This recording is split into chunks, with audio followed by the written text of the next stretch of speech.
We've all been inside of a house that doesn't feel right. You can't quite put your finger on it, but just something's off about the place. It might be an older house, it's old, it creaks, the windows shake when the wind blows, and you always feel like somebody's watching you. And who knows, somebody might be, like they are right now. I wouldn't turn around if I was you. Hi everybody, my name's King Noosme. So I decided to do this series on my channel. There are so many Goosebumps episodes that are so alike that you can kind of categorize them. There are ghosts, creepy crawlies, monsters, and I've already done a video on werewolves. Go check that out if you're interested.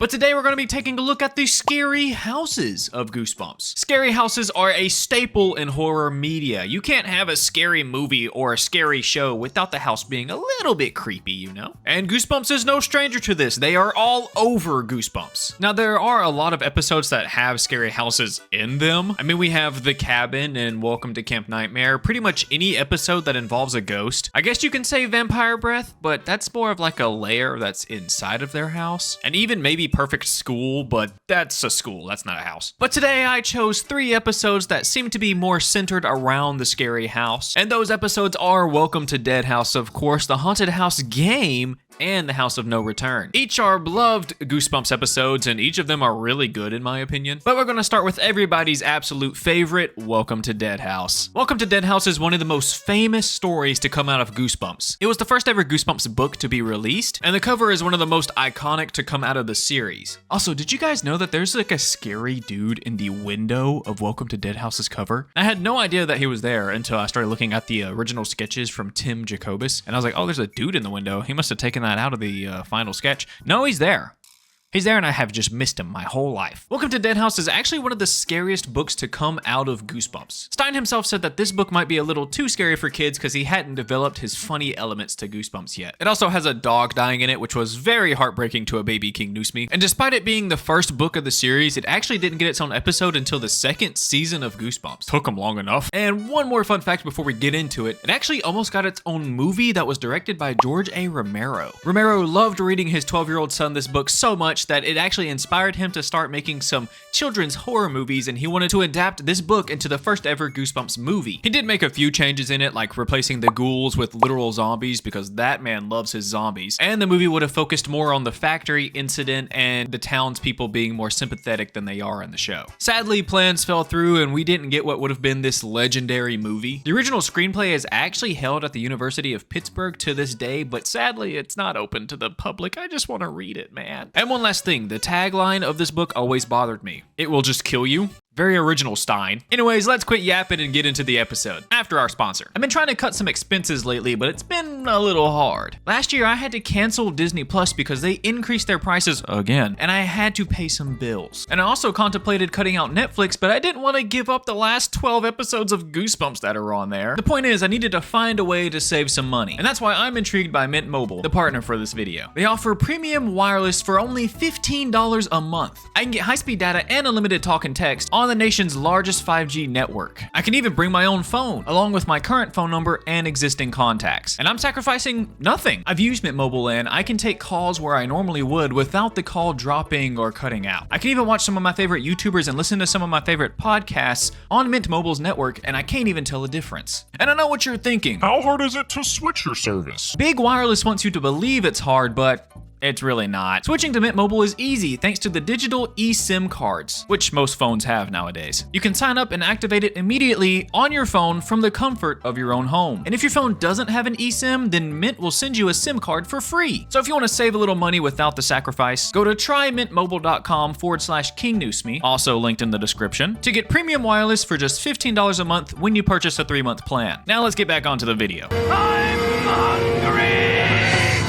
We start this episode just like any other Goosebumps special with a goofy-ass R.L. Stein cameo. He warns us to check under our beds at night and to make sure our friends are actually alive. Viewers beware, you're in for a scare. You'd think after doing so many of these, he'd get better at acting. He's just flat the whole time. Next, we pan to the Benson family as they're driving into their new town, Dark Falls. And obviously the kids aren't too excited about moving from their big city into an abandoned-looking small town. Especially the little brother, Josh. Dark Falls. A dumb name for a town. The sister Amanda is a little bit better at hiding it, but she's still not too excited about the whole thing. She wants to move here, don't you, Amanda?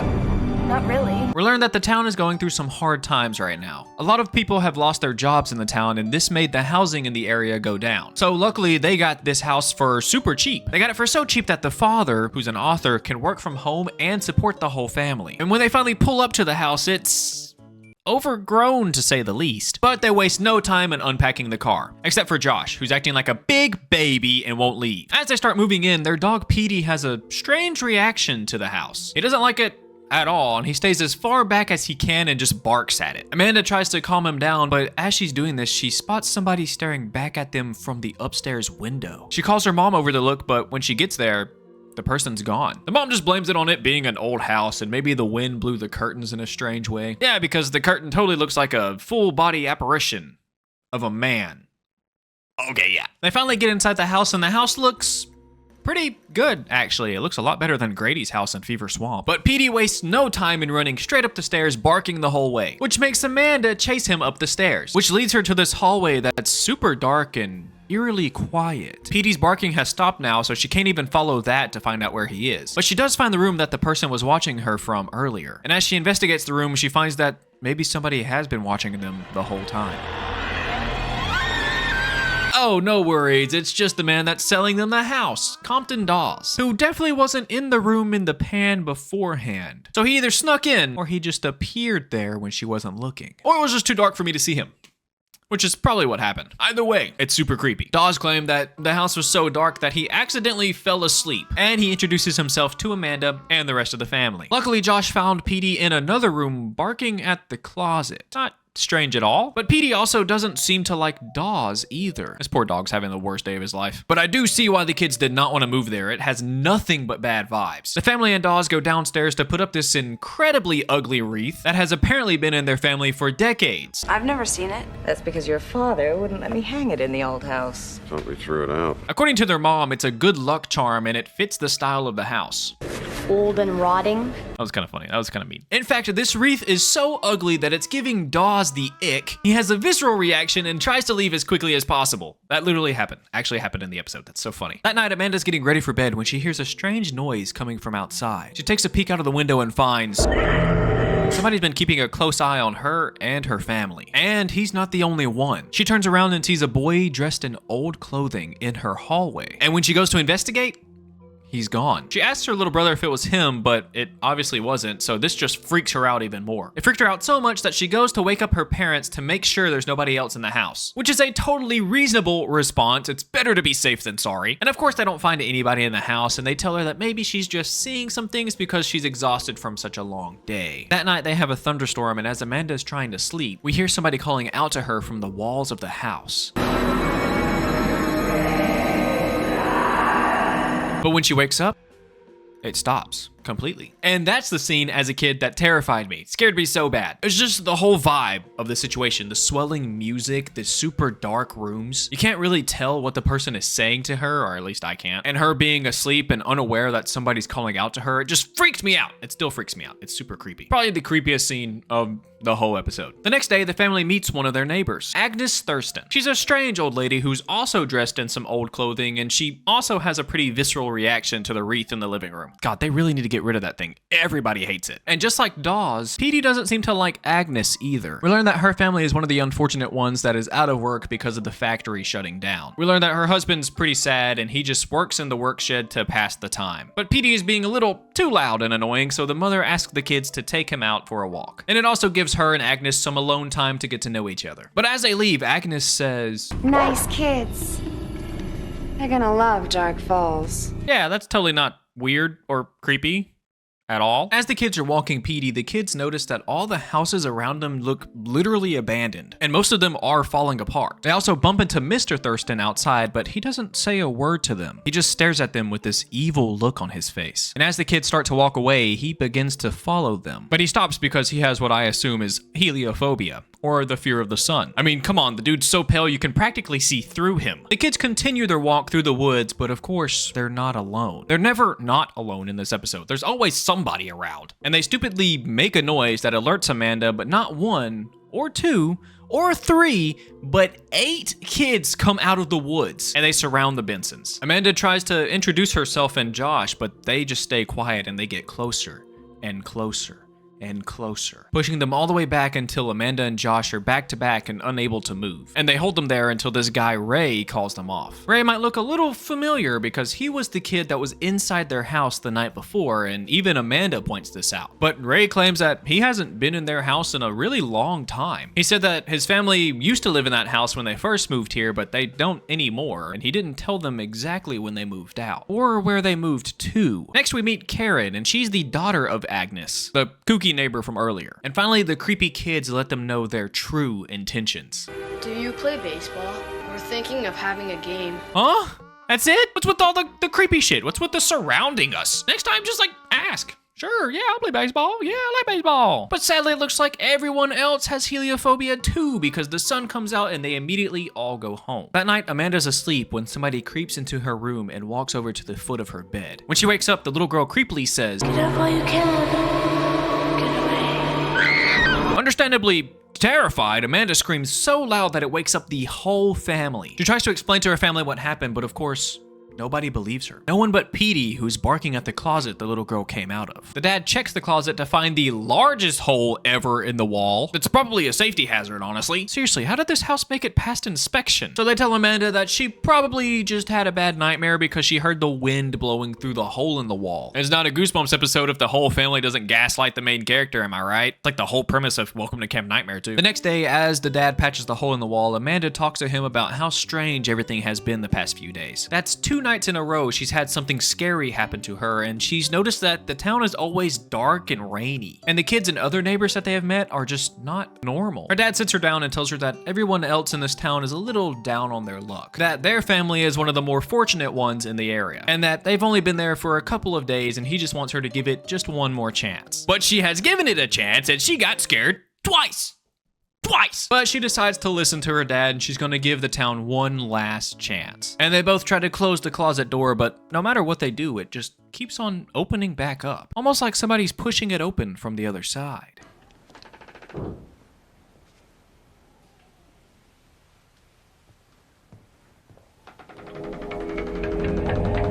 Later that day, Amanda and Josh are doing something with the boxes outside. Amanda tries to talk to Josh about all the spooky things she's been seeing. But just like his parents, Josh believes that all these scary things that are happening to her are just bad nightmares. And her nightmares are starting to freak him out too, because obviously he's an empath. But at this time, Josh accidentally drops a few of these coins into this creepy ass basement door. And then Josh lets his inner Eugene Krabs out and shoves his whole arm in the creepy door just to grab 1 quarter. Luckily, nothing took his arm off. What if there's like a bear down there? But something does startle Petey once again, and he starts barking at the fence. It looks like somebody's on the other side of the fence. But while the kids are distracted on who's on the other side of the fence, a whole arm comes out of the basement, just a few feet behind them. That night, Amanda hears some more noises coming out of her closet again. She doesn't see it, but we see a fist bust open the patch her dad just put in there. She tells her family once again she's hearing noises, but they don't believe her until they look at the closet. And an old newspaper falls on top of them. They're perplexed by the newspaper and the new hole in the wall, but Petey distracts them by grabbing the newspaper and running it all the way down the stairs. And when they get a hold of the paper, they notice how old the paper is. It's from years ago. And the cover story is about the chemical factory shutting down. Apparently there was a huge leak at the factory that actually killed a lot of the people in the town. The next day the family confronts Dawes about this, and the dad is pretty upset about the whole situation. But Dawes tells them not to worry, it's completely safe to live there now. They've done many soil tests on this house and the surrounding areas, just to make sure all of the pollution is gone. And he doesn't even outright apologize to them, he just agrees that maybe he should have told them what really happened. Then he tries to quickly leave, almost like he doesn't really like being inside their house. Later that day, Amanda's writing a letter to a friend from the old city when Karen comes to visit. Karen asks Amanda how she's liking her new house, which we know how bad it's been, but she just says that she wished that they chose a different house to live in. And Karen has a somewhat strange reply to that. I felt the same way when I moved in. You mean you lived in this house too? No, I meant my house. Obviously, she tries to correct herself and says that she meant her current house, but I think that was just a small slip up. But the sun starts to come out, and of course, Karen is scared of the sun, so the girls go inside. And when they head inside, Karen immediately notices the wreath, just like everyone else. Amanda tells her that it's supposedly a good luck charm that protects the family. Protect us from evil.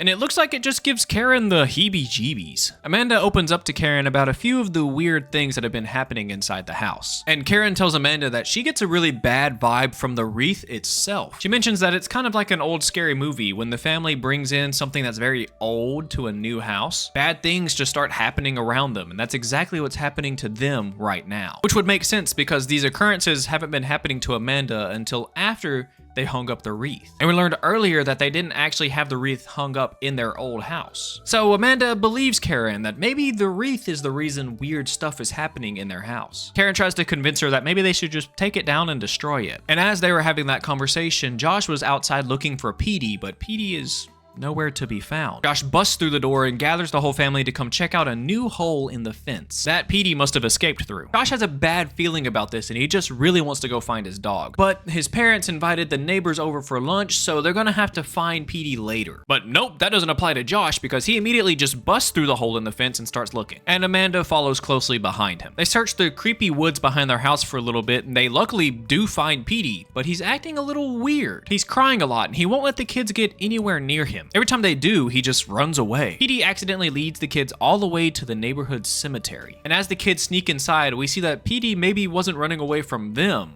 but the people that were following them. The kids search the cemetery for Petey, but they faintly hear people talking nearby. They sneakily get really close to this crowd that's having a meeting in the cemetery. For some reason. They are all complaining about being extremely hungry and they have to eat soon or something bad will happen. Yeah, that bad thing is starvation, maybe? And the kids are doing so well about being sneaky, but of course, Amanda ruins it. The crowd immediately turns to them and they all look very pale and ghost-like. Not only do they look super creepy, but one of them tells them, "Don't leave.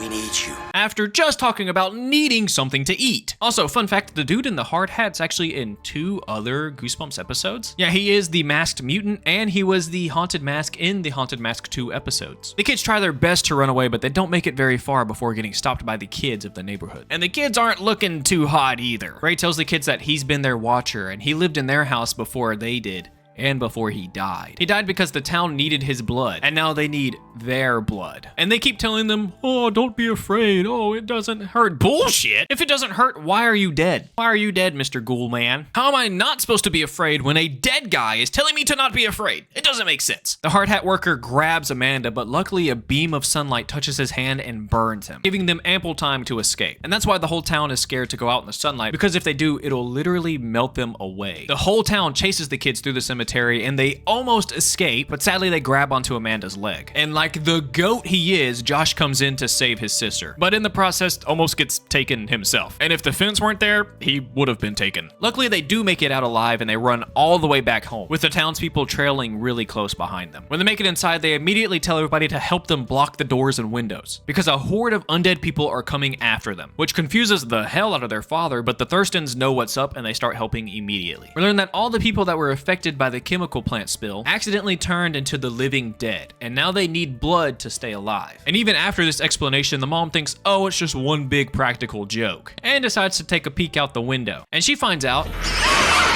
they're not joking. The Thurstons tell them that they went back to their graves a long time ago, so something around here must have reawakened them. And now they're back and even hungrier than ever. Amanda immediately thinks that maybe it's the wreath that made them come back to life. And the family wastes no time in taking it down and chunking it into the fire. And it works. The undead people stop coming after them for about a second. Turns out it didn't work as well as they thought it was going to. The Thurstons lied to them. The wreath was actually the only thing keeping them safe and keeping the undead from coming inside. But now that they've destroyed it, there's nothing stopping the undead from coming inside. They also try, and fail, to convince the family that they should let them feed on them and be a part of the new Dark Falls community, as they all creep closer and closer to the family. The family tried to escape through the attic, but they find that people have been living in their walls. Literally, there is no escaping them. They can try their best, but no matter where they go, there's going to be somebody there to stop them. They even almost capture the dad at the top of the stairs, and with nowhere left to run, the family give up. But there are a lot of ghouls and only 4 of them, so the ghouls have to kind of organize a little bit to find out who's gonna eat first, who needs it the most, who needs it the least, so they can do it in an orderly fashion, which is hilarious, by the way. Hey, they might be dead, but at least they're organized. And as they discussed, Amanda recalls what happened to the man in the cemetery when he was touched by the sunlight. So she starts ripping the boards off of the windows in the attic. And while she does this, Karen tries to tell her that she actually likes her and that she actually wants to be friends with her. She just kind of has to eat first. But Amanda obviously doesn't care, and she tells her little brother to help her quickly rip these boards off. And the wrath of the sun actually burns a lot of the dead people into dust, which helps the family quickly escape. All while Dawes tries to convince them just to stay. And of course this falls on deaf ears and they just drive away to safety. Yeah, we know, man, we know. And while the family are escaping the town, they actually find Petey waiting for them outside the town limits. It's like he knew what was gonna happen and just got a small head start. Now the whole family is back together and happier than ever, minus the bad smell coming from Petey. But that's when they take a closer look at Petey. And it turns out the town people sadly got to him first. I mean, if he doesn't try to drink your blood, he truly is like a best friend for life, so that works. And we end the episode with another goofy ass R.L. Stine cameo where he's telling Petey how good of an actor he is. You really scared me when you played dead.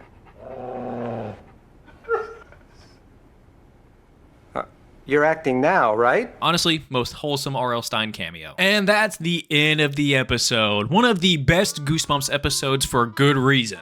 Just like I said with the Werewolf of Fever Swamp, this episode doesn't really feel like a Goosebumps episode to me. It just has a different vibe to it. It's more serious, less goofy. Very little jokes were said, there is tension throughout the whole episode, and it is genuinely pretty scary at times. Especially in the earlier scenes where Amanda was getting stalked and hearing spooky noises every night. They were so scary that I remember not wanting to go into my room as a kid because I was afraid something was gonna come out of my closet. Or a ghost dude standing there watching me sleep. Or even worse, a real dude standing there and watching me sleep. Now I think about it, this episode's probably the reason I'm so scared of home invasion. Makes sense. Love how towards the end there, it kind of felt like a Night of the Living Dead homage. With all the window shots of the undead people and like you can see them in the window in the background. It felt very old school and I kind of like that. So they definitely took some inspiration from Romero in this one. There are a ton of differences from the book to the adaptation, like a lot, but a lot of them are pretty mundane things. Like they took out a couple of scenes just to fit the episode better. They did add one with the girl telling Amanda that she should get out. But there are a few strange changes, like Karen's last name was Somerset in the book, but she was changed to a Thurston, and actually Ray's last name was Thurston in the book, but he doesn't get a last name in the episode. Just weird stuff like that. They also inherit the house in the book rather than their dad buying it like they did in the episode. And in the book, the townspeople actually gather in an amphitheater and talk about killing the family, but in the show, they just gather in a cemetery for some reason. Petey also dies in the book, but in the book, it's a little more graphic and tragic. Amanda and Josh find Petey dead in the book, and Ray tells them that they had to kill Petey because Petey can tell that they're ghosts. But luckily, he does get turned into a zombie dog at the end of the episode, so that kind of helps it out a little bit. And of course, the endings are very different. At the end of the book, Amanda says that she watches a new family move into the house, and she tells them that she used to live in that house before, hinting that they've probably been turned into the undead. But in the show, they obviously escape. Definitely read the book. It's one of the scarier books in my opinion. It's actually one of my favorite Goosebumps books, and it's a little bit scarier in my humble opinion, but it's not as scary as...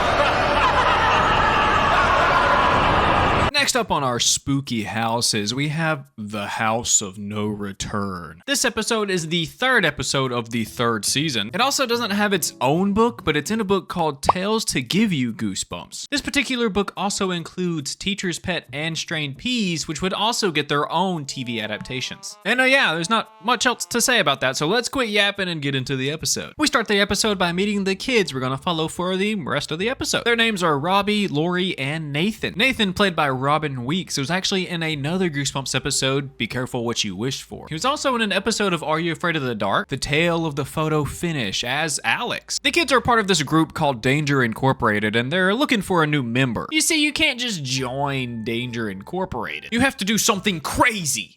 And that crazy thing is stay in a spooky house for about an hour, alone, which sounds kind of easy to me, to be honest. We're catching up as they're forcing this guy named Doug to do the challenge. And the sad part about this whole thing is none of them really like Doug. I don't even like him. Neither do I. Well, I don't either. It's actually so mean, man. But Doug does actually pretty well in the house. The kids mention that no one has stayed in there longer than 5 minutes, but Doug has been in there for 15. Hell yeah, Doug. Doug. The crew figured he would have come out screaming by now, and they're a little frustrated that he hasn't. And they're also bored waiting on him to come out. So bored that Lori walks up to the creepy house and starts peeking in the windows. She starts looking for him, but she can't find him anywhere. The kids start to get a little worried that maybe he got lost in the house, but that's when Doug starts to panic. He tells them that somebody's in the house with him and that he wants to leave immediately. And when they do open the door, he just runs away and doesn't even look back. But as he's running away, he yells to them that somebody touched his face while he was in there. The group, being the assholes that they are, just make fun of him for freaking out. And then they discuss who else they should try to challenge next. They want someone brave and cool and somebody who doesn't get scared when things are just a little spooky. And we see as they're discussing this, somebody is actually watching them from inside the house. And as they're getting ready to leave, Nathan notices that he dropped his whole life savings, a whole $5, and he doesn't know where it is. The other two tell him that he probably dropped it on the porch because they forced Doug inside of the house, and it must have dropped out while they were forcing him in. Wow, these kids are real assholes. It's no biggie though, they are Danger Incorporated after all, and he's not scared of some spooky old house.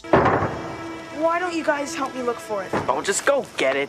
Oh, he is scared of the spooky old house. Interesting. But Nathan mans up and he finds the money right where they thought it would be. But when he goes to pick it up, something pulls it inside, almost like it's trying to lure him into the house. But Nathan isn't that dumb, he doesn't fall for it. Next we cut to our main character, Chris, played by Dylan Poffinger, and he was also in another Goosebumps episode called You Can't Scare Me. And he was in the Are You Afraid of the Dark episode, The Tale of Badge. Chris is new to town and he's the introverted type. His mom tries to push him to go out, walk around the neighborhood, make some friends, but he really doesn't want to. He only goes when he makes a deal with his mom to make him a hamburger when he gets back. Always making deals. Come on, Mom, with bacon. Okay. While he's walking around, he actually runs into Danger Incorporated. They are still looking for a new member, and even if Chris isn't so brave, they're gonna have some fun picking on him. The crew introduce themselves to him, and then they invite him into Danger Incorporated. But Chris kindly turns it down by telling them, Oh, well, I'm not very brave. he even admits to them that he covers his eyes at the scary parts of horror movies. But he kind of says it in a way that he's just trying to get them to go away and stop talking to him. You like horror movies, don't you? No, actually, I cover my eyes during the scary parts. I don't believe he's actually scared of scary movies. They somehow convince him to follow them to the old house, where they tell him that he just has to stay in there for 1 hour and then he's part of the group. And then we finally get some backstory on the house a whole 6 minutes into the episode.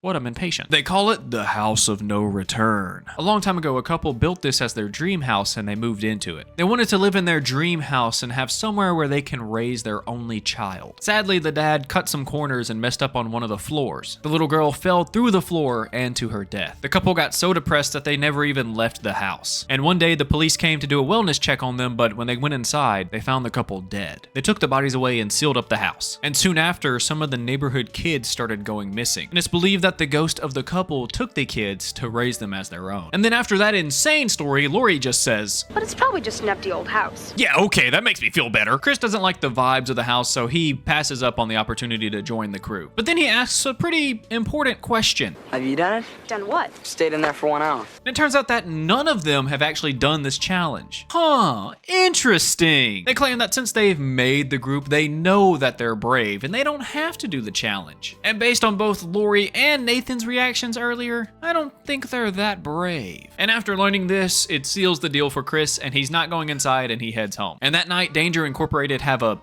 meeting where they discuss finding a new member again. But they just can't get over Chris. They're a little mad about him turning them down and they think that he's very stuck up. And they want to get payback, so they call up Chris's house. And they ask him if he wants to hang out at the local mall. And before he leaves, his mom asks him if they're nice kids. And from what I've seen, no. But Chris thinks they're cool. I don't think they're too smart, but they're okay. Damn, really called them stupid. He's like, they're kind of stupid, but. Of course, the kids don't go to the mall. They head back to the House of No Return, and the Danger Incorporated group literally force Chris inside the house. And no matter how much he pleads, they don't let him out. They tell him he has to stay in there for 1 hour, and we actually get a good look at the house. It's absolutely loaded in cobwebs and old furniture and dust, and there's a lot of creaks and bumps happening all around him, which is too scary for Chris, so he tries to leave again, but the kids won't let him out. Although Lori is starting to feel a little bad for him. Since they don't let him leave, Chris decides to just be a little brave and tough it out. He takes a seat in an old chair that's covered in cobwebs and probably has multiple diseases on it. And right when he sits down, he starts hearing strange noises coming from the darkness. And suddenly,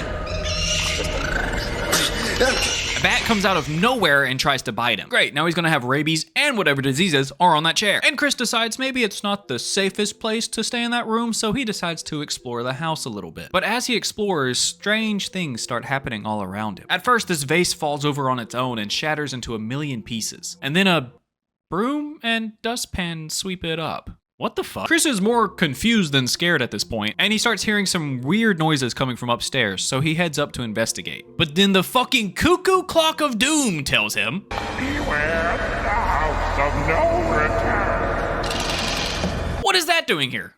Where did he come from? And next he watches as the house boards the door back up on its own. And somebody starts talking to him from the stairs. The couple from the story earlier tell him to not be afraid, but they say it in the creepiest way possible. Don't be afraid, dear child.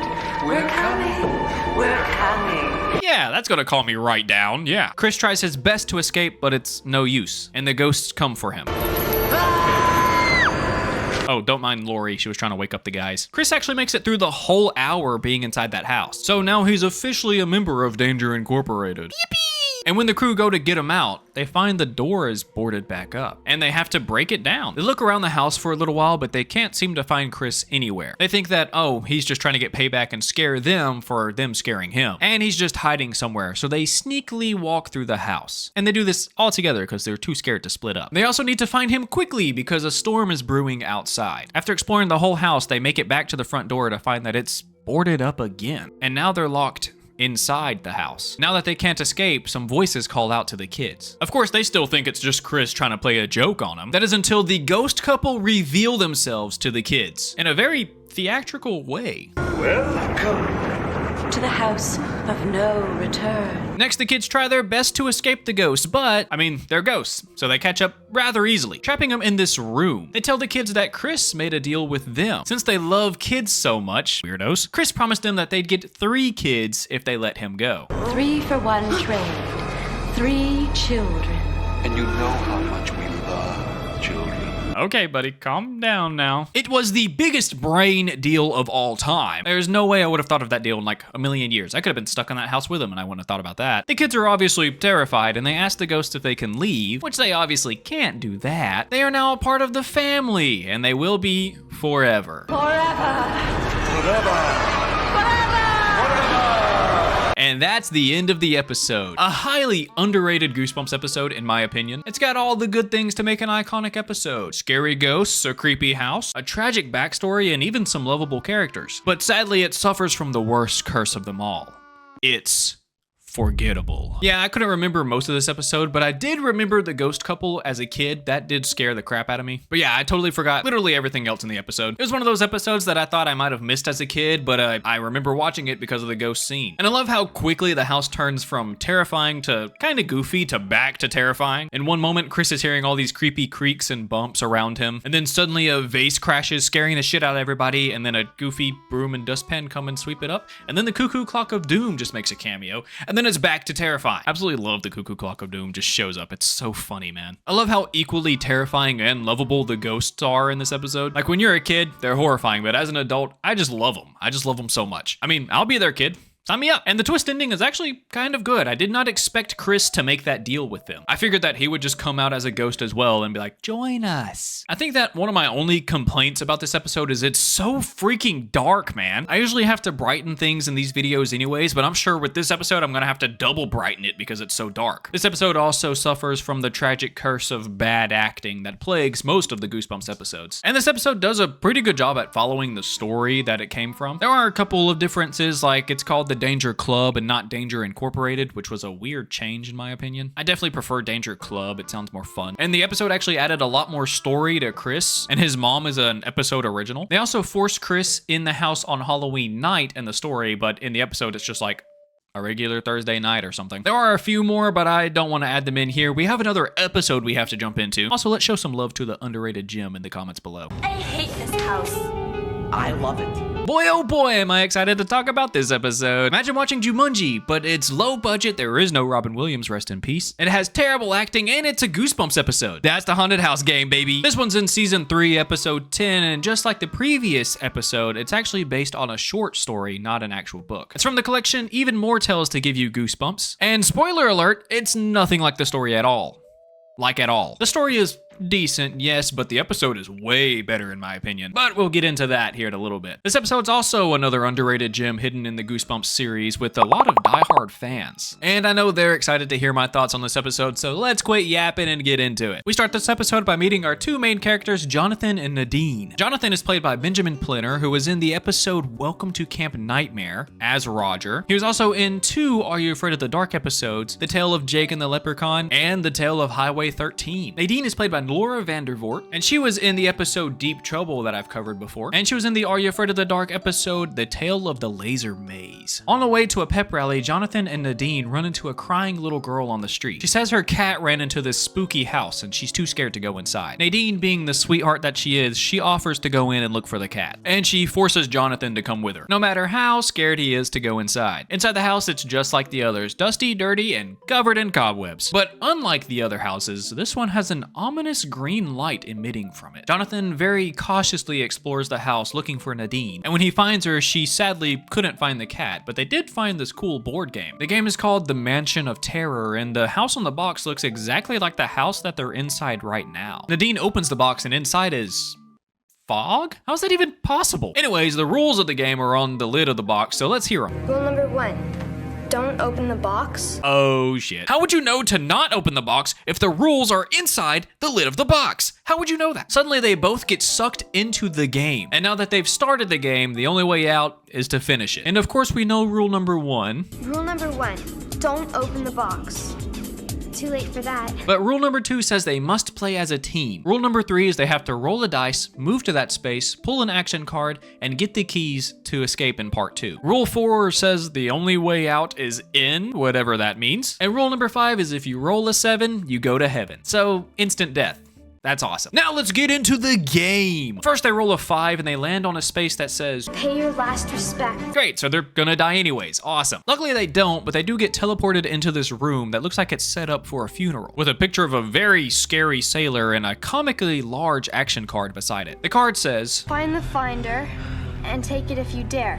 But watch out, you might be in for a scare. Hey, that last part sounds familiar. The kids figure whatever they're looking for is probably inside the casket, and they are correct in that assumption, but what's inside the casket is probably one of the bravest things I've ever seen Goosebumps do. Yep, a literal dead body is in the casket. Usually they try to avoid showing dead bodies in kids shows, but no, not Goosebumps. The kids, well, more accurately, Nadine, searches around the dead body for the finder. But if she would have opened her eyes, she would have seen that the compass is in the dead dude's hands. So she's filling up this dead guy for no reason at all. Nadine grabs the compass and accidentally brings one of his fingers along. No worries, they give it back. And then they shut the casket, hoping they would get teleported back. But they don't. And the sailor guy doesn't appreciate them taking his favorite compass. He chases them around the room, trying to get them to give him his compass back. And the only reason they escape is because Jonathan rolls the dice. And just after one room, Jonathan decides he's over the situation and he wants to quit. But little does he know, Here, I'm not going through that again. it's not going to be that easy. One of the rules states that they have to play as a team, so he literally can't quit or they'd be breaking the rule. Nadine helps him calm down just a little bit, then they roll the dice and head over to the next space that reads, Real Scary. This one should be interesting. They get teleported to a room full of taxidermied animals and bones of different animals and creatures. And their action card reads, Take some R&R. And no, the card's not telling them to rest and relax, but to find something that has to do with R&R. And they search the room for a little bit. They do find some pretty cool stuff, like a massive hook, some bones, and shark jaws, and a boar's head that can move. That's actually kind of funny to me. I like that. Imagine if he was like one of those singing fish. But it's not funny to them. It actually scares Jonathan so bad that he knocks down a whole rack of fishing poles, which makes him realize R&R means raw and real. But just like the previous room, somebody doesn't like them touching their stuff. A zombie boatman catches Jonathan in a net and starts reeling him in with his good hand. But that's no problem. They just need to roll the dice and escape. Where are the dice? Nadine frantically looks for the dice as Jonathan gets pulled in closer and closer to the boat, just inches away from his certain death. Luckily, Nadine finds the dice. And right on time, too. And just like before, they move on to their next space, which reads, Rest in Peace. We're dead. They should really name these spaces something different. Maybe a little bit happier. And poof, into another room they go. This room actually looks a little more abandoned than the other two, and they're accompanied by two ghastly old ladies who are eerily dressed as little girls and playing a child's game. The action card reads, Ask and you shall receive, which is pretty simple to figure it out. I'm sure you could. Nadine asks the old ladies if they have something for her, and they kindly give her this locket, which was easy enough. A little too easy. The old ladies start laughing maniacally at the kids, and that understandably freaks them out. And even worse, Nadine's hand ages rapidly before their eyes. But no worries, just roll the dice and you get out of there. Dude, seriously? They are so lucky the old ladies were playing a game that involved dice, or they would just be screwed. Much to the old ladies' dismay, Jonathan rolls the dice and gets them the heck out of Dodge. And they finally land on a good space. Now they can move on to the second part of the game. They walk through the door of the board game and they get teleported back into the mansion. Except for this time it's pitch black and Jonathan has to use his camera flash to see what's going on. But they soon find that they're not alone.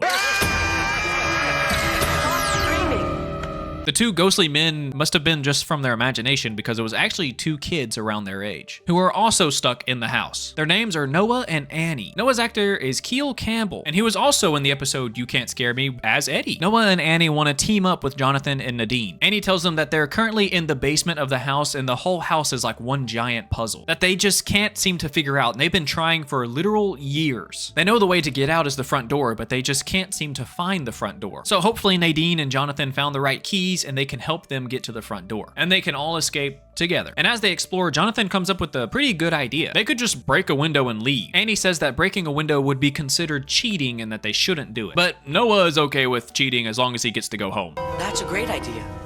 Why didn't you think of that?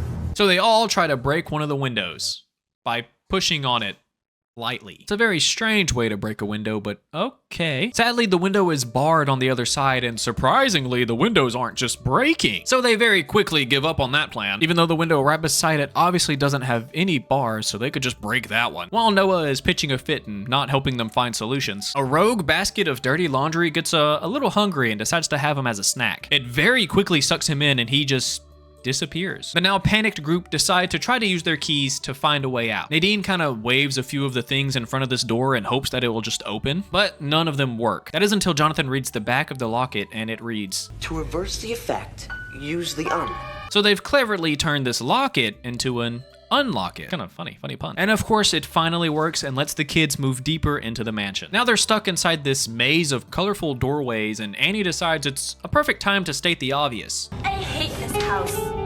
I love it. After a while of walking aimlessly through this colorful maze, Nadine finally uses the compass, and it helps them find their way out almost instantly. I don't know why they didn't try that before. Like, they found their way out stupidly fast. They also find Noah just walking around the house outside the room, and they also find the way to the front door. But the closer they walk towards the door, the further it gets, which is a very cool and trippy effect that they have here. But luckily, they have one last key to help them escape. Jonathan uses the fishing rod to hook onto the door and reel it in to them. And this puzzle is kind of cool, I'm not gonna lie. It's probably my favorite puzzle. And now all that's left is the front door. Let's go. She said that in a weird way. I don't like that. The kids head down the stairs, but one by one, all the ghosts that we've seen before block their path. They've already used all their keys, and all they have left is Jonathan's camera, which Nadine stupidly says just throw it at them. Yeah, okay, that'll work. But luckily for them, the ghosts are actually scared of the flashes. So Jonathan just takes a few pictures of them until they all disappear. And then it's revealed Noah and Annie were actually ghosts the whole time. They tell the kids that they actually can't escape and they're going to be a part of the game forever, just like everyone else before them. And we see that they've turned all the previous players into little figures and put them inside the game box. The two ghosts actually made a bet that these two wouldn't be able to find their way out, but since they did, their egos start clashing and they start fighting just a little bit. And one accidentally lets it slip on how they can actually escape the house. It's a game, Noah. Everything is fair. What if they roll a 7? Remember the rule, roll a 7, go to heaven? Well, that doesn't mean they're going to die and go to heaven, but rather they're going to be released from the house. So in one last Hail Mary try, Nadine throws the dice and rolls a perfect 7. Kind of super lucky, actually. That's kind of crazy that that happened. And it sends the ghosts into oblivion, and the kids waste no time in running out of the house and not looking back. And we end the episode with the little girl telling another set of kids that her cat has been lost inside the house, to start the cycle all over again. And that's the end of the episode. It's a fun episode. That's actually one of the most fun Goosebumps episodes in my opinion. And it does have some pretty scary moments for sure. The sailor dude that's in the casket, definitely terrifying. I do remember seeing that one on Disney XD for some reason. I don't know why, but definitely some ballsy stuff going on with him being dead in a casket. It's pretty awesome. I do like some of the effects in this episode, especially the long hallway shot. That's so cool in my opinion. And I love how creative a lot of the keys were. The old ladies are creepy as hell. I did not like that. I think it's that they're dressed like little girls. I do not like that. That's so eerie. And like I said earlier, this episode has nothing to do with the story. The story goes that it's a couple of kids playing a board game in their house during a thunderstorm. And as they're playing this board game, they're landing on these spaces like the windows rattle, and then the windows in their house literally rattle. So pretty much whatever happens in the game happens to them inside their house. And so they play this game all the way until it's over, and then the noises stop. And then it's revealed that they've actually been the ghosts the whole time, and they're stuck in an endless loop of playing the scary game over and over and over again. It's a pretty good story. It was really interesting to read, but when you watch the episode and then read the story, or vice versa, you're like, wow, those couldn't be any different. So yeah, definitely check out both of the stories from these previous two episodes. They're both pretty good and actually pretty fun to read. And both of them were like super short, like under 10 pages. So if you have like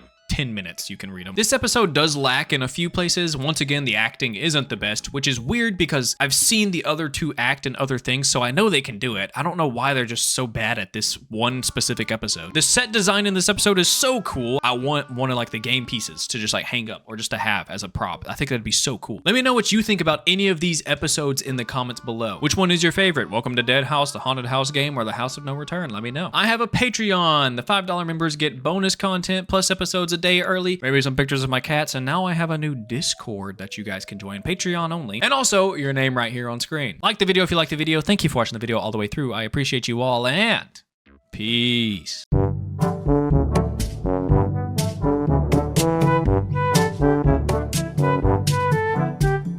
Actually have my Welcome to Dead House shirt on. Look at my cool shirt, guys.